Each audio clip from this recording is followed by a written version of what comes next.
ఏది అయినా ట్రై చెయ్యి ఆచి చికెన్ మసాలా. దశాబ్దాల రాజకీయ అనుభవం ఉన్న మాజీ మంత్రి ధర్మాన ప్రసాదరావు ఇక తన రాజకీయ భవిష్యత్తుకు వైసీపీ ఒక్కటే దిక్కనుకుంటున్నారా? రాజధాని అమరావతిపై వైసీపీ చేస్తుంది దుష్ప్రచారం అని తెలిసినా ధర్మాన ఇంకా అమరావతిపై వ్యతిరేకంగానే ఎందుకు మాట్లాడుతున్నారు?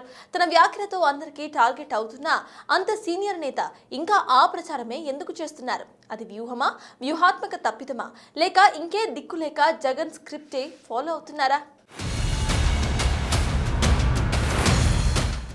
ఉమ్మడి ఆంధ్రప్రదేశ్ విభజన తర్వాత నవ్యాంధ్ర రాజకీయాలు ఎక్కువగా రాజధాని అంశం చుట్టే తిరుగుతున్నాయి. 2024లో వైసీపీ ఓటమికి ప్రధాన కారణాల్లో క్యాపిటల్ ఇష్యూ కూడా ఒకటే అని పొలిటికల్ పండిట్స్ విశ్లేషణ. 2019లో అధికారంలోకి వచ్చిన వైసీపీ అభివృద్ధి వికేంద్రీకరణ పేరుతో 3 రాజధానుల అంశాన్ని తెరపైకి తీసుకొచ్చింది. కానీ సీఎం చంద్రబాబు మాత్రం ప్రపంచ పటంలో నిలిచిపోయేలా అమరావతి రాజధానిని నిర్మించాలని అంటున్నారు. వైసీపీ టీడీపీ మధ్య ఈ గ్యాప్ రాజకీయ విమర్శలకు, సవాళ్లకు కేంద్ర బిందువుగా మారుతుంది.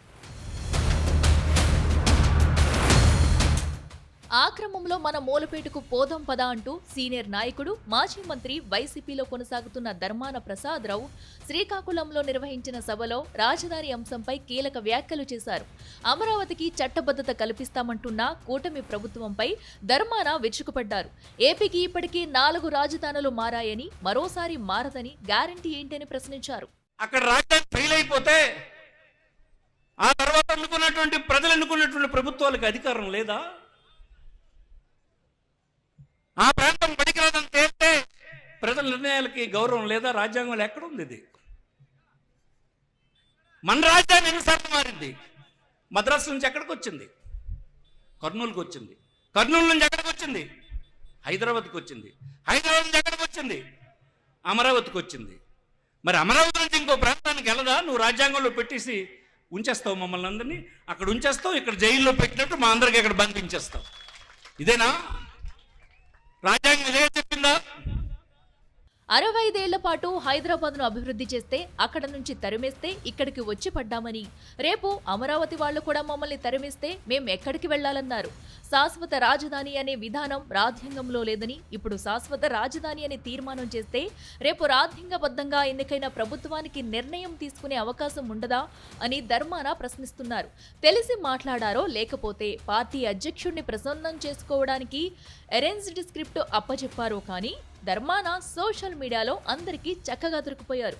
అది చాలదన్నట్లు ఆ సభలో ఆయన సభికులకు అరేంజ్ చేసిన భోజనాల గురించి మాట్లాడిన తీరు ప్రత్యర్థులకు లేనిపోని అస్త్రం అందించినట్లయింది. అంటే అమరావతి రాజధానిగా ఉండటాన్ని ధర్మాన వ్యతిరేకిస్తున్నట్టు కనిపిస్తుంది. అయితే ఇదేం కొత్త కాదు. మాజీ సీఎం జగన్ 3 రాజధానుల అంశాన్ని తెరపైకి తెచ్చినప్పటి నుంచి ధర్మాన సహా వైసీపీ శ్రేణులు అమరావతిని వ్యతిరేకిస్తూనే వస్తున్నారు. కానీ 2024లో ఘోర ఓటమి తర్వాత వైసీపీ నేతల్లో కొంత మార్పు కనిపించింది. సజ్జల, పేర్ని నాని లాంటి వారు తాము అమరావతికి వ్యతిరేకం కాదని అడపాదడపా స్టేట్మెంట్స్ ఇస్తున్నారు. కాకపోతే అక్కడ ఏదో అవినీతి జరుగుతుందని ప్రభుత్వంపై విమర్శలు గుప్పిస్తున్నారు.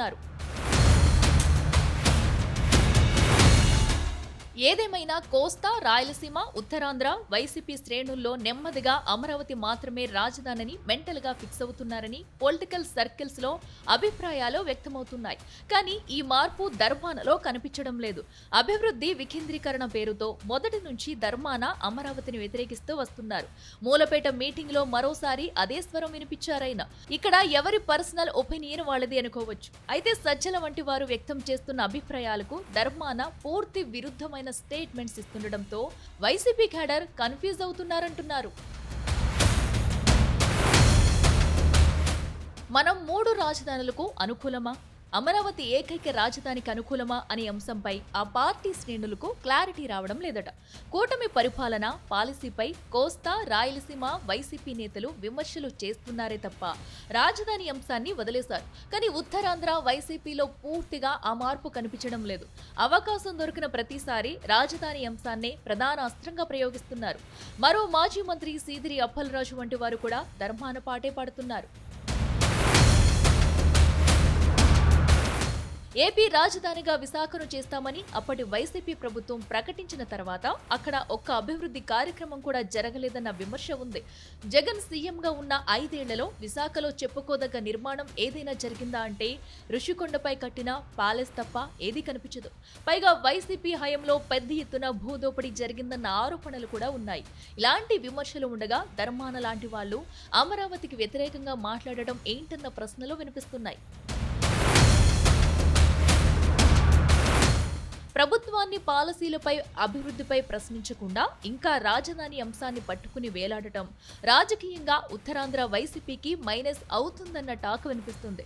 అయితే 40 ఏళ్ల రాజకీయ అనుభవం ఉన్న ధర్మాన లాంటి వారు ఏ వ్యూహం లేకుండానే ఇలా చేస్తారా అనే అనుమానాలు కూడా వ్యక్తమవుతున్నాయి. మరి చూడాలి ధర్మాన స్ట్రాటజీ ఏంటో.